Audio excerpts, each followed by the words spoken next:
Notre texte du jour va nous conduire dans la lettre aux Hébreux, au chapitre 13. Alors, avant de lire le verset, j'aimerais juste prier. Ce matin encore, Seigneur, je m'approche de toi et tous ensemble nous approchons de toi, toi qui es la source de vie, toi qui as la parole de vie. Seigneur, c'est à cette source que nous voulons nous abreuver et je prie que tu m'utilises comme un fil conducteur pour nous communiquer ta parole, à la gloire de ton nom, Jésus. Amen. Amen. Alors, vous savez que la lettre aux Hébreux peut être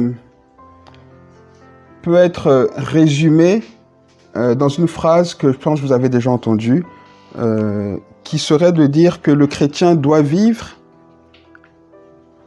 la tête dans le ciel, mais les pieds sur terre. La lettre aux Hébreux, c'est un peu ça, parce que la lettre aux Hébreux parle de la prééminence, donc la supériorité absolue de Jésus sur tout, d'accord? Et elle nous oriente toujours, à cause de ça, vers le règne de Dieu, le règne de Jésus, qui est finalement le règne éternel. Vous êtes tous conscients que ce que nous vivons sur cette terre est très limité et très partiel dans le règne de Jésus. Le règne de Jésus, le règne de Dieu, le royaume de Dieu concerne l'éternité. Amen. Et donc la lettre aux Hébreux nous rappelle ça. Et j'ai bien aimé cette image et je voulais vraiment vous la communiquer parce que on doit se rappeler que quand on marche, on est orienté par ce qu'on voit, n'est-ce pas? C'est pour ça qu'il vaut mieux quand on marche regarder en face, d'accord? Par contre, quand on marche, on peut aussi avoir tendance de temps en temps à regarder nos pieds. Ça évite les obstacles, etc. D'accord? Et cette analogie doit nous rappeler que nous, en tant que chrétiens, ne devons pas marcher en regardant seulement nos pieds. Parce que si on cherche à éviter que les obstacles qu'on voit par terre, on peut éviter les crottes de chien, ça oui, mais on peut trouver des obstacles plus dangereux devant nous. Ok? Donc on doit vraiment être motivé par le fait de regarder en face de nous, par le fait de regarder en haut, donc en regardant les choses éternelles pour justement être dirigé comme il faut sur cette terre. Amen. Et c'est exactement ce que la lettre aux Hébreux nous rappelle. Ok? Et le texte qu'on va lire, on va le lire et puis je commencerai le commentaire. J'avais juste à cœur de replacer un peu le contexte de cette lettre en vous rappelant cela. On est donc dans Hébreux 13 et le verset 17. Je veux bien que quelqu'un me fasse la lecture, s'il vous plaît. 17. Obéissez à vos conducteurs et soumettez-vous à eux, car ils veillent sur vous en sachant qu'ils devront un jour rendre compte à Dieu de leur service, qu'ils puissent ainsi s'acquitter de leurs tâches avec joie et non pas en gémissant, ce qui ne nous serait d'aucun avantage. Amen. Trois choses dans ce verset qui m'interpellent et que j'aimerais partager avec vous. Et pourquoi est-ce que j'ai introduit mon message en reconsidérant ou en replaçant cette notion de... Ah, j'avais juste oublié de dire. On a entendu quand même une pensée prophétique ce matin. Je pense que la pensée de Nicole était prophétique. Je ne sais pas si elle s'est rendue compte, mais sa prière avait quelque chose de prophétique. Donc j'espère que tout le monde a bien entendu ce qu'elle a dit et retient bien. Parce qu'on est conscient qu'on va retrouver Jésus, qu'on va le voir, mais est-ce qu'on est prêt à le voir? Il y avait vraiment quelque chose de prophétique dedans. Mais je vais peut-être même l'aborder un petit peu justement dans mon message. Ok, on revient donc à cette lettre aux Hébreux. Je disais donc que j'avais justement à cœur de vous rappeler cette analogie, de garder les yeux fixés dans le ciel, parce que une des conséquences quand on ne marche pas comme ça en tant que chrétien, c'est ça qu'on va voir aujourd'hui. Il y a plusieurs conséquences, mais une des conséquences, c'est ce qu'on va voir aujourd'hui, dans ce texte d'Hébreux. L'auteur aux Hébreux dit donc qu'il nous faut obéir à nos conducteurs et qu'il nous faut avoir pour eux de la déférence.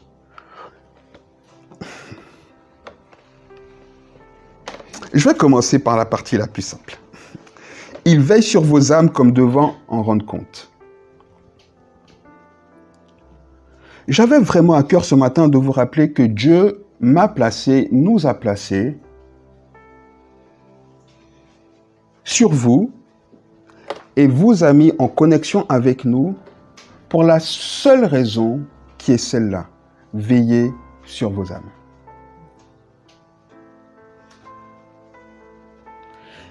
Et c'est pour ça que j'insistais sur la perspective de l'éternité. Parce que rappelons-nous, on ne va pas le lire ici, mais rappelons-nous que Jésus a dit de manière très à propos dans Matthieu 16 qu'il ne sert à rien à un homme de gagner tout ce monde s'il perd son âme.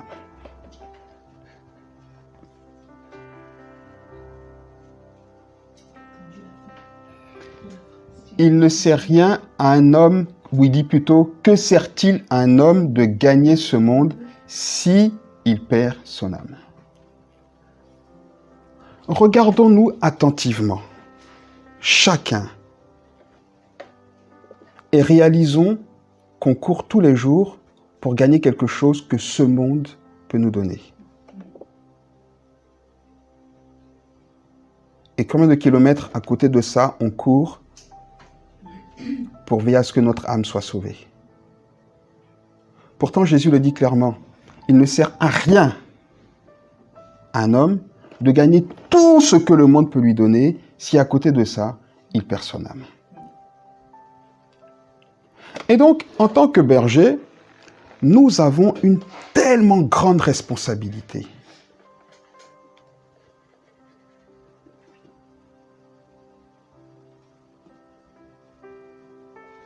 Qui est de veiller sur votre âme. Veillez à ce que justement chacun de vous rencontre Jésus et puisse entendre dire par lui, bon et fidèle serviteur, entre dans mon repos. Aucune erreur d'un berger ne sera pardonnée par Dieu. Parce que même une erreur médicale peut avoir des conséquences terribles, mais pas pire que celle que peut avoir une erreur d'un berger. Parce qu'il y va de votre éternité. J'en suis tellement conscient. J'en suis conscient parce que juste à côté de ces quelques mots que je viens de dire, l'auteur de l'Épître aux Hébreux nous rappelle que les bergers ont la responsabilité de veiller sur l'âme de leurs brebis comme devant en rendre compte. À qui? À Dieu.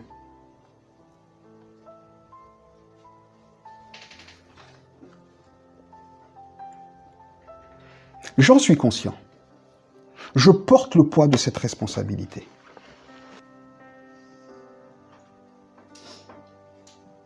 Donc ça, c'est la partie centrale. D'accord?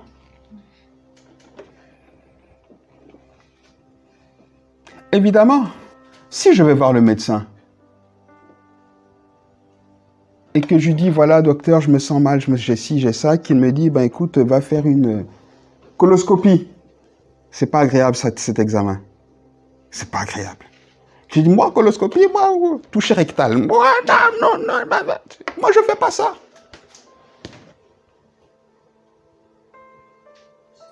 C'est pas la faute du médecin. Il est complètement désengagé. C'est moi qui en paye les conséquences. Ok?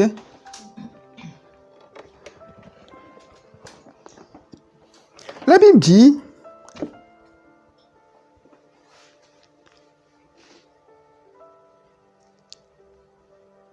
que le conducteur doit conduire les brebis comme devant rendre compte à Dieu. Ça, c'est ma responsabilité, je l'ai dit.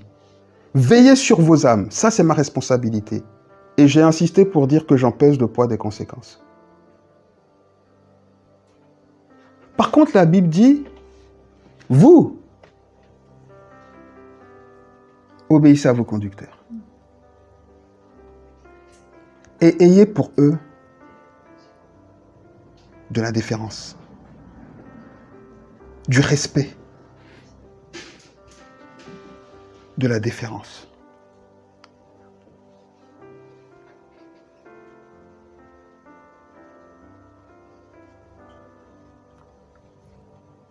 J'en parle aujourd'hui parce que je considère, je trouve, et je ne serai certainement pas le seul à le dire,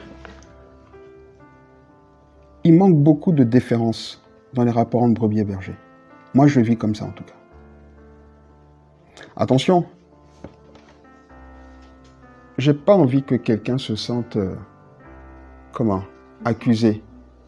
Visé forcément, parce que certainement quelqu'un va s'y retrouver, mais pas accusé. Le but, c'est pas de s'accuser. Le but, c'est qu'on ait une famille et que quand quelque chose ne va pas, il faut qu'on se parle. Vous comprenez ce que je veux dire? Il faut qu'on règle les problèmes. Si on veut avancer ensemble, si on veut continuer ensemble. Et moi, je veux essayer de régler les problèmes toujours avec ce poids, la conscience de ce poids, de cette responsabilité qui est de veiller sur l'âme de chacun. C'est un peu comme un enfant, vous savez. Si mon enfant a 18, 19, 21, 20 ans, 21 ans, et que je lui dis, écoute, tu ne devrais pas faire ça. Ah, ça, vraiment, je te conseille. Et qu'il me dit, t'as rien à me dire. Encore une fois, je suis déchargé. Mais il faut que je lui dise. Si je lui dis rien,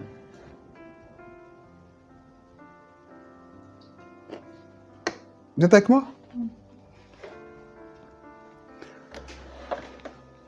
Avant de revenir dessus, parce que c'est la partie sur laquelle j'aimerais m'attarder un petit peu, donc la question de la déférence, il y a quelque chose ici qui m'a vraiment interpellé, que j'avais jamais vraiment lu comme ça, j'avais jamais vraiment réfléchi à ça. Il dit, à la fin, « Ayez de la déférence pour vos conducteurs, afin qu'ils vous accompagnent, qu'ils veillent sur vos âmes, comme nous devons rendre compte à Dieu évidemment, mais qu'il en soit ainsi, afin qu'ils le fassent avec joie. Et non en gémissant. » Et c'est pas fini. Qu'est-ce qu'il dit au final? Ce qui ne vous serait d'aucun avantage. Vas-y. Parole de vie dit, obéissez à vos responsables et soyez leur soumis. Ils veillent sur vous parce qu'ils devront rendre des comptes à Dieu. Alors, si vous obéissez, ils feront leur travail avec joie. Sinon, ils le feront en se plaignant et vous n'y gagnerez rien. Amen. Alors, écoutez, je vais me lever 2 secondes. Ça va, je vous pompe pas trop? Il faut que je vous parle avec mon cœur. Quand j'ai lu ce texte-là, vraiment, ça m'a... Et la première chose que j'ai pensé, en lisant « ce qui ne vous serait d'aucun avantage », je me suis dit, oui, évidemment. Je veux dire, si on est fâché, enfin, si je suis toujours... le contraire de la joie, c'est quoi? Tristesse, colère, en train de gémir, de murmurer sur vous. Attention, hein. Quand je dis sur vous, mais attention, vous comprenez ce que je veux dire. Si je ne fais pas mon travail dans la joie, évidemment, ça ne vous est d'aucun avantage parce que je ne suis pas de bonne humeur. Donc, naturellement, il y a des conséquences dans nos relations naturelles. Ça veut dire que je suis toujours contrarié, je suis pas de mauvaise, je suis peut-être, oui, ça peut, on peut agacer, tu peux avoir de l'aigreur, etc. D'accord. Ça, c'est le côté vraiment naturel. Et je me suis dit, il doit y avoir autre chose en fait. Je pense que si la Bible dit que ça ne vous est d'aucun avantage, parce que finalement, si c'est que le côté naturel, la relation elle est coupée et puis voilà. Je veux dire, moi si je suis agacé par quelqu'un, je dis écoute, tu m'agaces et puis je m'en vais quoi. Vous comprenez ce que je veux dire? Tu m'agaces, tu m'agaces, ma vie continue. Mais je pense qu'il y a quelque chose de spirituel derrière.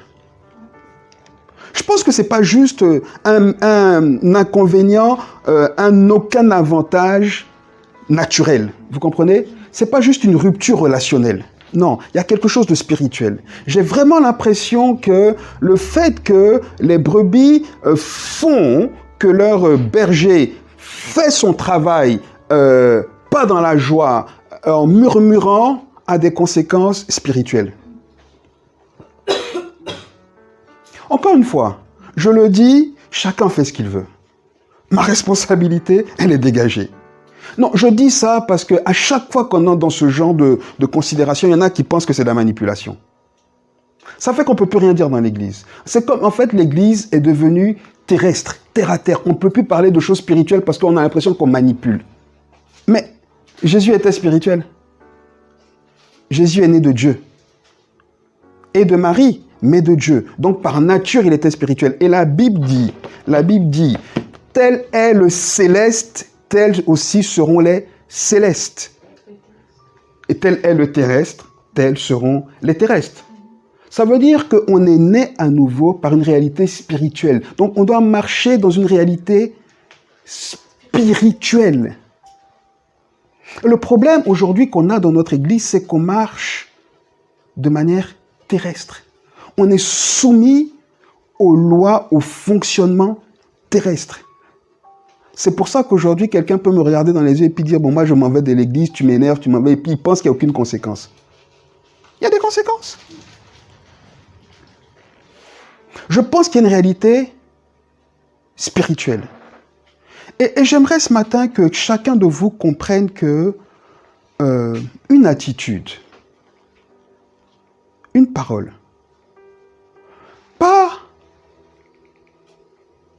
ponctuelle, c'est-à-dire c'est pas une attitude, je vais prendre un cas vraiment qui n'arrivera jamais. Si Aurélien me claque, non, ça n'arrivera jamais parce qu'il ne peut pas le faire, il sait. Il ne peut pas s'amuser à faire ça, il sait. Il aura 2 dents en moins dans l'instant suivant. On se reconcentre. Si Aurélien me claque, je peux me dire, c'est ponctuel. Je peux me dire, vraiment, il s'est passé un truc. C'est que vraiment, il y a un truc qui s'est passé. Parce que ce n'est pas dans sa nature. Je veux dire, voilà. Mais si Aurélien me pousse tout le temps et qu'il me claque, j'aurais attendu qu'il me claque. Vous comprenez ce que je veux dire?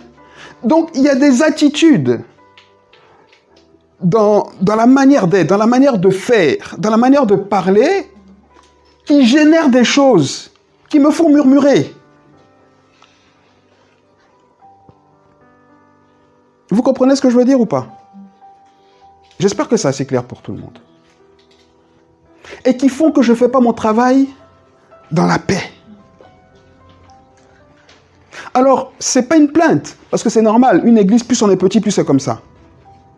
Mais ça ne doit pas être comme ça tout le temps. Parce qu'un enfant, un homme, ça grandit. On naît à nouveau, mais on grandit. C'est pour ça que la Bible parle d'étapes dans notre progression spirituelle. La Bible dit qu'on est né, on est bébé, on est enfant, ensuite on est jeune gens et ensuite on est adulte. Mais ce n'est pas normal qu'on reste des jeunes gens ou même des bébés. C'est toujours la faute au pasteur, il ne fait jamais comme ci, il ne fait jamais comme ça. Pourtant, parfois, je ne suis même pas au courant. Vous comprenez? Enfin, je pense que chacun va se rejoindre, va se retrouver un peu dans ce que je dis comme ça. Je ne veux pas viser personnellement, mais je veux régler des choses. Mais pas dans la colère, hein. J'espère que vous sentez que je ne suis pas en colère. J'ai juste le désir, justement, de régler ça, parce que c'est pas bon. C'est pas bon, ni pour vous, ni pour moi. En fait, on stagne. Et après, on se dit, mais l'église, il n'y a pas la puissance, il n'y a pas l'onction, ça ne grandit pas. Oui, mais ça ne peut pas grandir. Écoutez, si ma femme et moi, on se bat toujours, on a un enfant, on se bat toujours, on se bat, on est... Et puis elle me dit, il faut qu'on en fasse un deuxième. Je dis, mais on en a un déjà, c'est la guerre, tu vas mettre le deuxième dedans.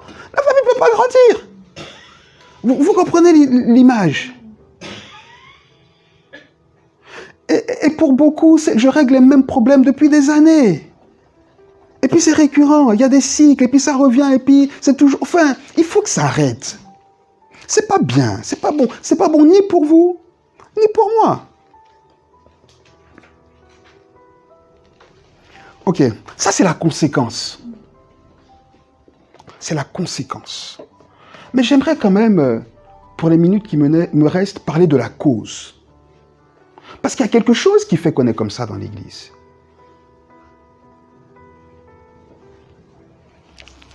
Reméditez ce verset, hein. Et puis je peux vous donner cadeau. c'est Marie-Claire, et j'aimerais vraiment te le redonner, parce que c'est juste.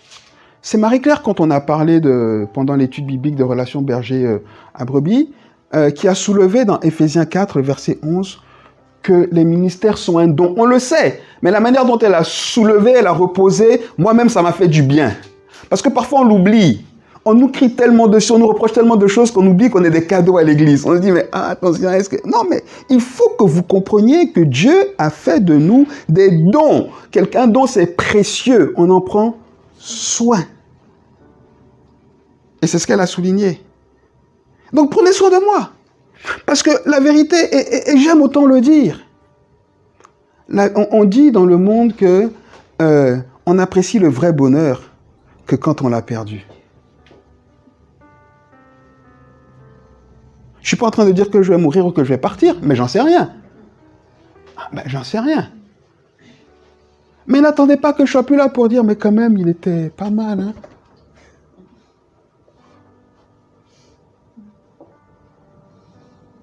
Ce serait dommage.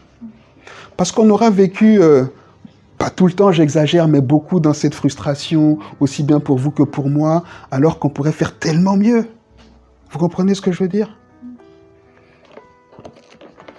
On va donc parler un petit peu de la cause, si vous voulez bien. On la connaît, cette cause. Le problème qu'on a se résume en un mot. Soumission. Oh, qu'est-ce que j'ai pas dit là? Wouh, wouh, wouh, wouh, wouh, wouh, wouh.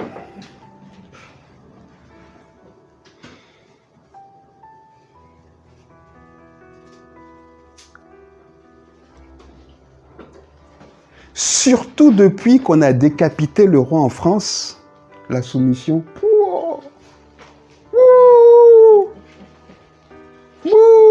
C'est qu'on est des révolutionnaires, nous. On a décapité le roi. On a fait tomber. Hein?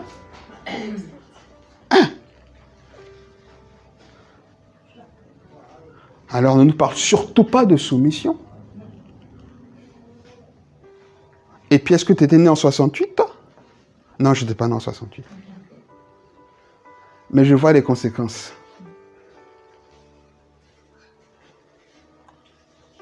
Mais ce n'est pas une particularité française, hein? Rassurez-vous. Dans tous les pays, c'est vrai. Dans toutes les cultures, c'est vrai. Ça se manifeste différemment. Là, on parle de la manifestation en France, mais partout, c'est vrai. Et cette réalité, elle remonte à Adam.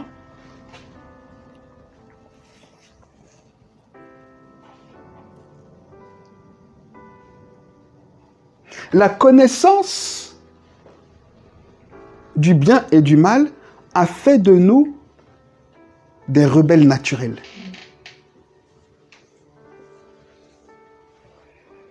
Et donc, toute relation dans laquelle on a l'impression qu'il faut se soumettre ou que quelqu'un est en autorité sur nous, il faut qu'on soit contraint pour l'accepter. S'il n'y a pas de contrainte, on la rejette. Au travail, on est contraint de respecter nos patrons. On est contraint d'être... Parce que si on ne le fait pas, ils nous virent.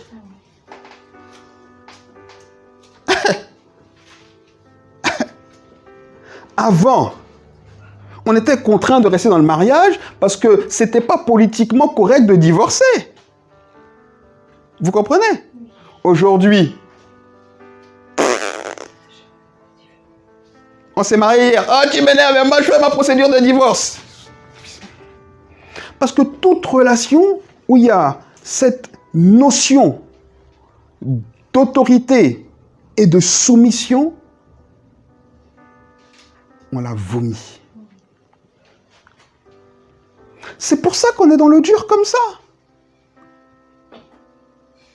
Mais est-ce que vous êtes conscient que l'autorité et même la soumission, je dirais plutôt la soumission, est quelque chose de volontaire? Les personnes qui nous soumettent avec contrainte, mais c'est grave. C'est contre ces personnes-là qu'on doit se rebeller. Mais quand on est dans un mariage, on se soumet volontairement par amour, parce qu'on sait que quand on est soumis à la personne nous rendra bien cette soumission qu'on lui donne. C'est pour ça que la Bible, quand elle parle du couple, et même c'est le principe de la soumission, elle dit, femmes, soyez soumises à vos maris comme l'Église est soumise à Christ. Mais on est volontairement, moi je suis et je me ressoumets et me soumets et encore à Christ, c'est aucun problème. Je sais que j'ai rien à craindre de lui. C'est une soumission volontaire parce que je sais qu'il me le rend bien.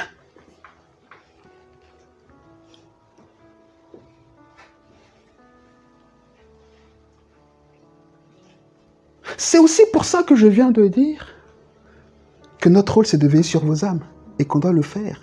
Et qu'on le fait en pensant qu'on devra rendre des comptes à Dieu. Mais quand la brebis, elle sait ça, elle se soumet volontairement à son berger. Elle ne peut pas se dire, mais il me veut du mal. Quel enfant, à part quand on est adolescent, mais l'adolescence, ça doit finir un jour. C'est les adolescents. Mais on n'est pas adolescent, on devient adolescent après. Il y a quand même, 12, 13 années à peu près, pendant lesquelles on n'est pas adolescent, pendant lesquelles nos parents sont les personnes les plus extraordinaires. Et il y a peut-être 12, 20 ans, on va dire une dizaine d'années pendant lesquelles on est en rébellion. Les parents, ils sont nuls, ils vont à la rien, ils vont et puis oui. Mais ça dure 10 ans de la vie. Nous, on est chrétiens depuis 30 ans, et puis on est rebelles, et puis les bâtards, et puis là, on ne peut pas être soumis. Non, ça, on ne peut pas continuer comme ça.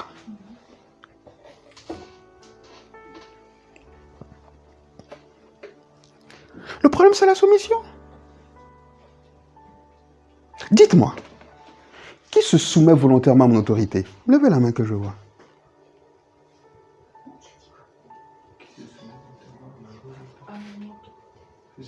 Ah. Oui, qui se soumet volontairement à mon autorité? Voilà, mais c'est honnête. Et je préfère que ce soit honnête, parce que ça reflète la réalité.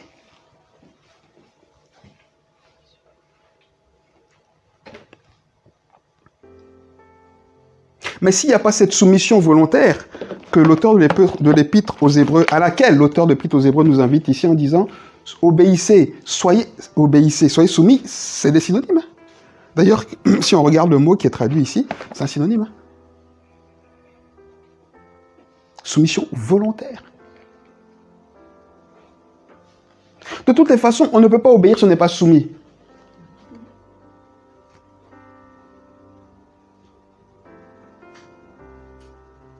Moi je vois avec mes 4 enfants, il y en a dans leur caractère, Elijah dans son caractère, c'est un rebelle. Il est très gentil, mais il ne va pas obéir, il faut que tu lui dises, il faut que tu lui expliques pourquoi. Yoël, elle obéit. Ils obéissent les deux, mais ils ont leur caractère.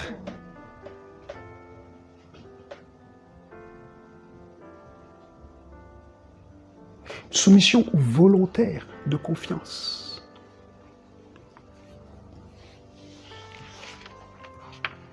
Qu'est-ce qui... Parce que là, j'ai parlé de la cause sans parler derrière de...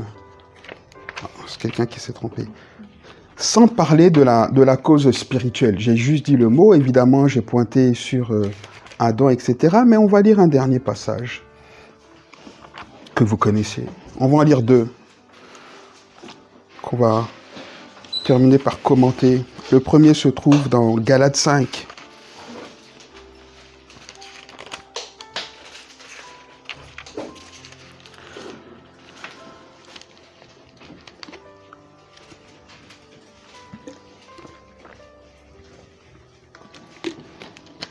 Comment ça va? Galates 5. Et puis, pendant qu'on prend Galates 5, on peut aussi chercher Colossiens 3. Ok.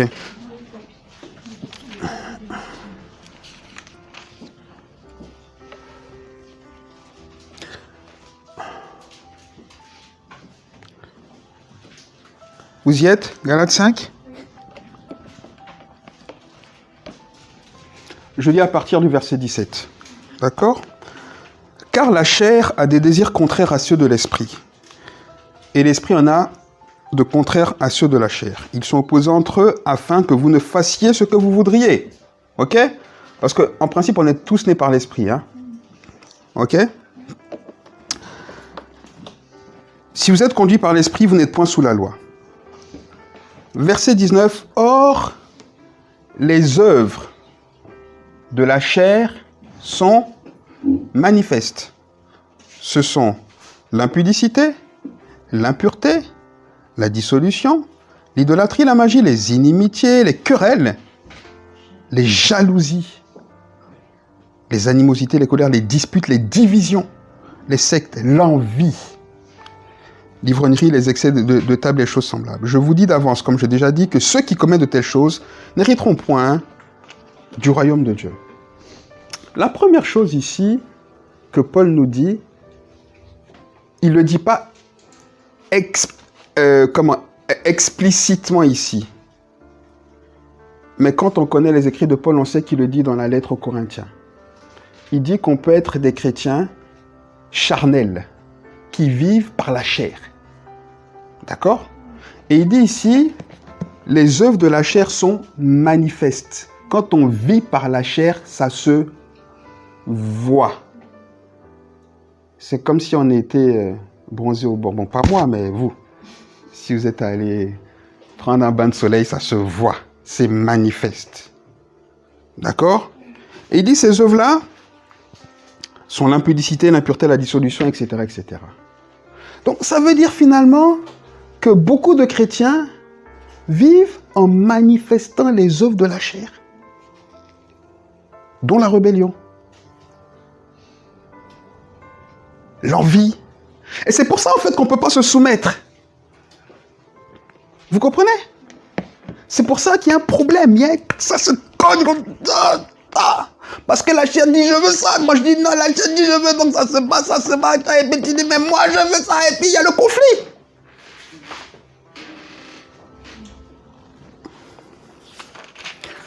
Ok. Colossiens 3. Vous y êtes?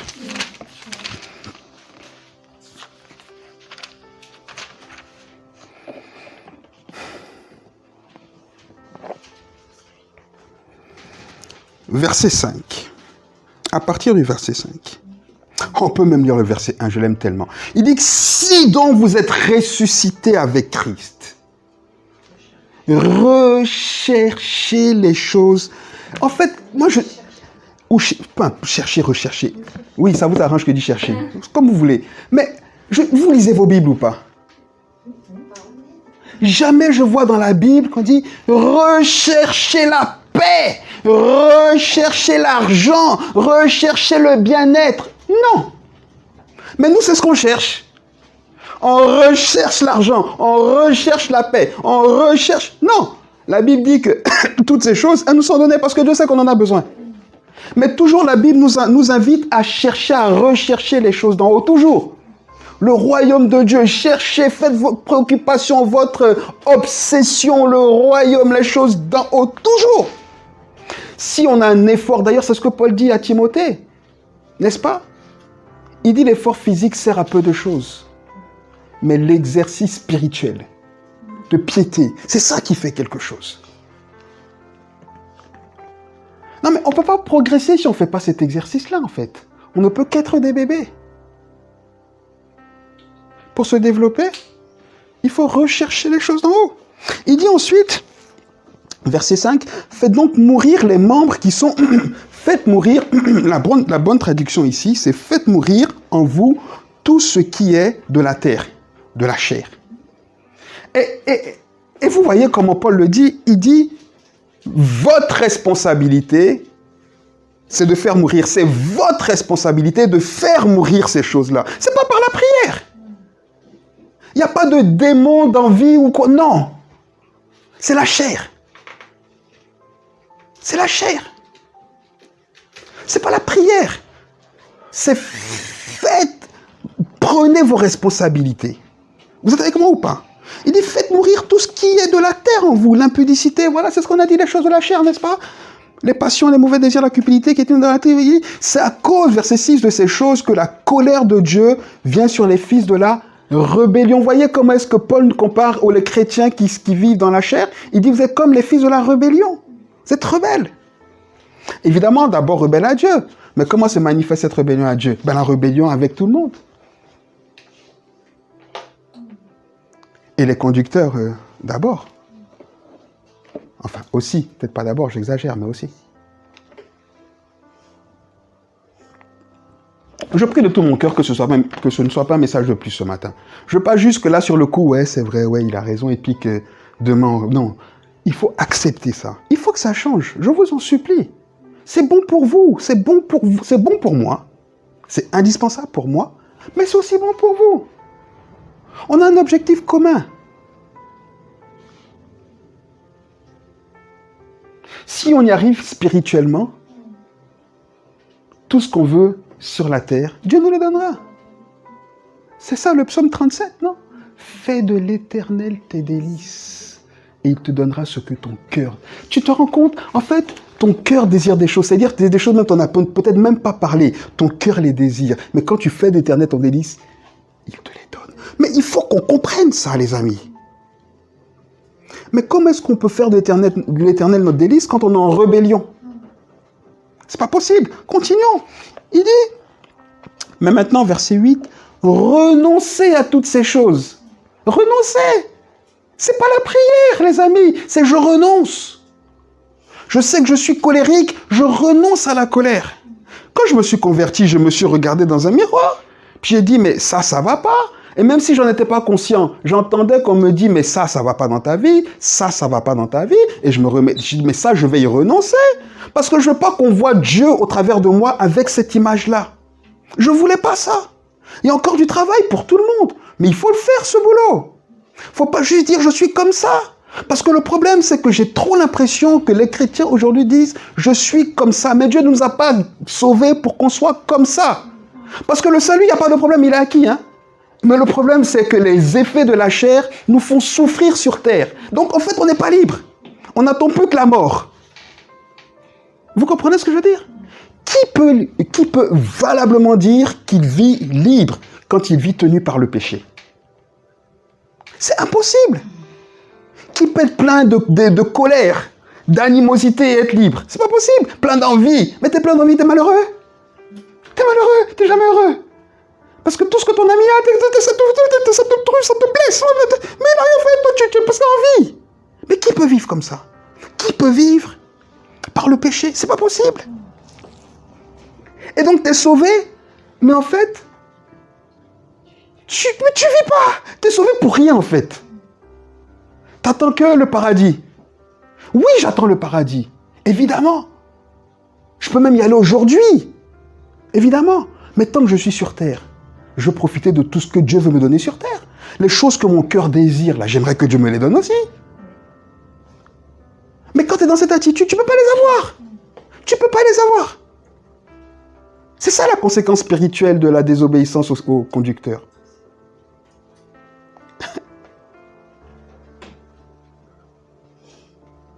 Ou alors c'est quelque chose que tu vas avoir par un effort humain, mais qui sera toujours suivi d'un chagrin. Parce que la Bible dit que c'est la bénédiction de l'Éternel qui enrichit et qui n'est suivie d'aucun chagrin. C'est pour ça que beaucoup de chrétiens ont des choses, ont de belles choses, plein de choses, et puis ils sont dans le malheureux. Ils sont dans le chagrin. Finalement, à quoi ça sert tout ça? Ben oui, parce que Dieu n'est pas dedans.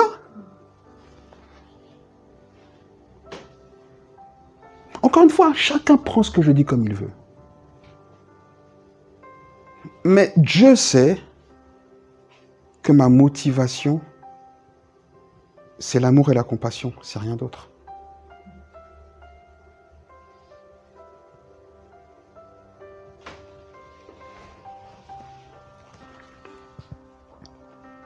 Verset 10, pour finir. Donc on a dit un verset 8, mais maintenant renoncez à toutes ces choses, à la colère, à l'animosité, à la méchanceté. Est-ce que Paul dit priez pour être débarrassé de ces choses? Non mais, chers amis chrétiens, à un moment, il faut ouvrir les yeux. Hein.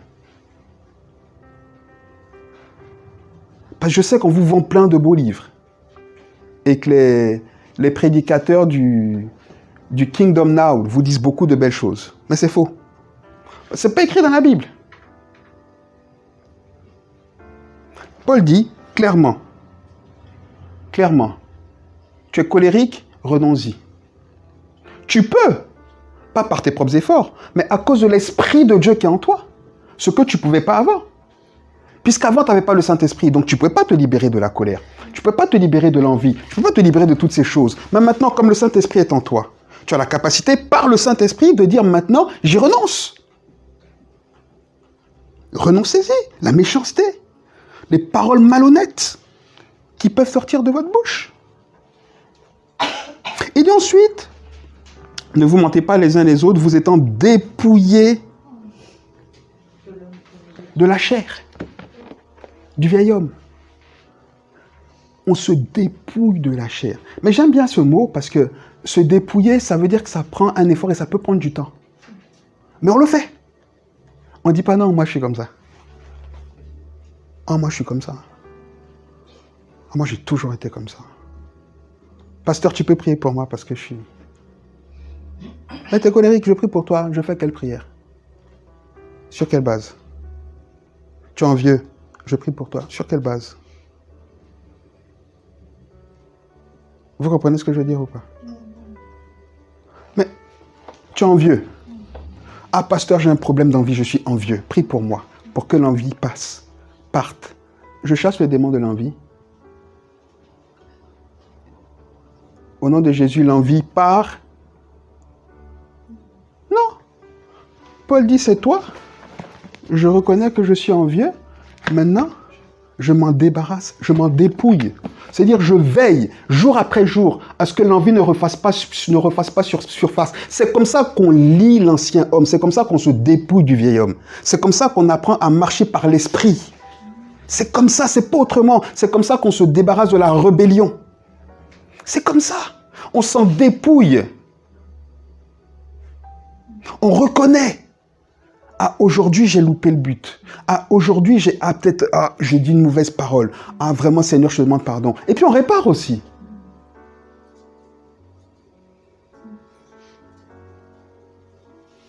Parce qu'on a souvent une mauvaise habitude de plus en plus, c'est que on considère que quand on était méchant, genre, regarde, je te dis, vas-y, allez, dégage, tu m'énerves, regarde, je veux plus te voir, tes façons, tu sais rien.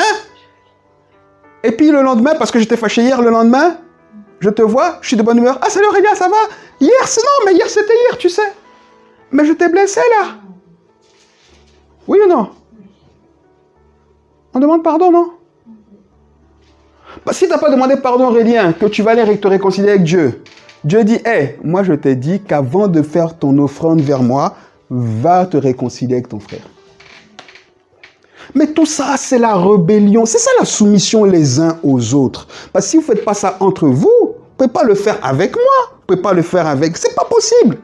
Et finalement, on le fait avec Dieu parce qu'en fait, une attitude comme ça me fait dire à moi que quand on demande pardon à Dieu, c'est parce qu'on est contraint de demander. Parce qu'on sait que si on ne demande pas pardon, il ne nous donnera pas ce qu'on veut. Sinon, on s'en fout.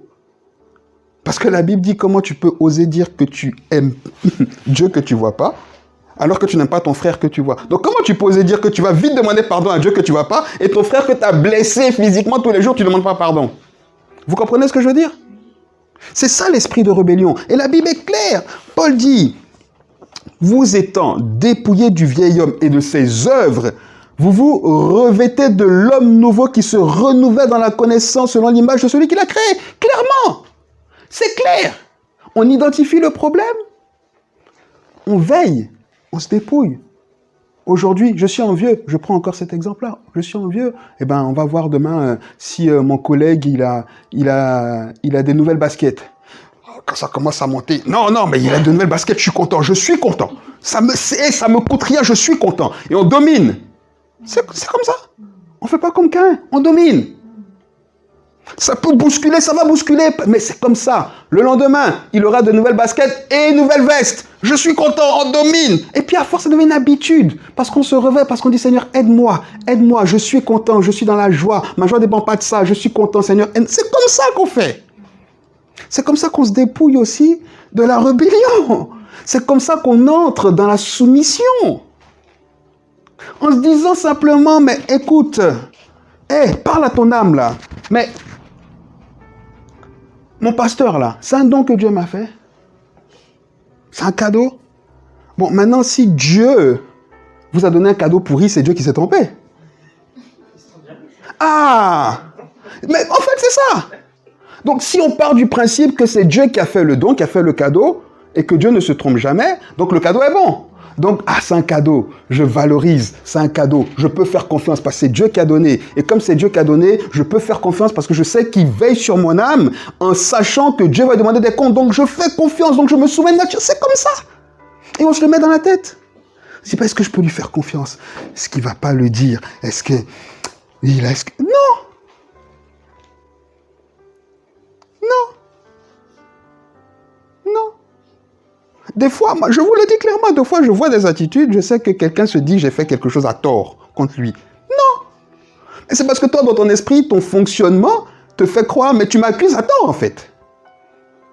Mais moi, c'est comme si je médite du faire du mal à Yoéla, à Elijah, enfin à mes enfants. Je médite. Ah, mais qu'est-ce que je vais faire pour les énerver aujourd'hui? Il faut que je leur fasse mal. Mais quel genre de père je suis?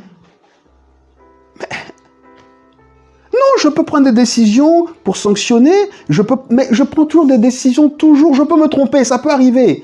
Mais je ne veux jamais vous faire mal nature. Mais ça, il faut vraiment que quelqu'un l'entende. Soumission volontaire, respect volontaire et mutuel. Aidez-moi à veiller sur vos âmes. Amen ou pas? Amen.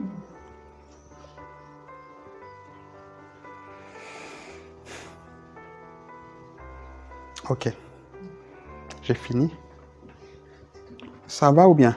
Oui.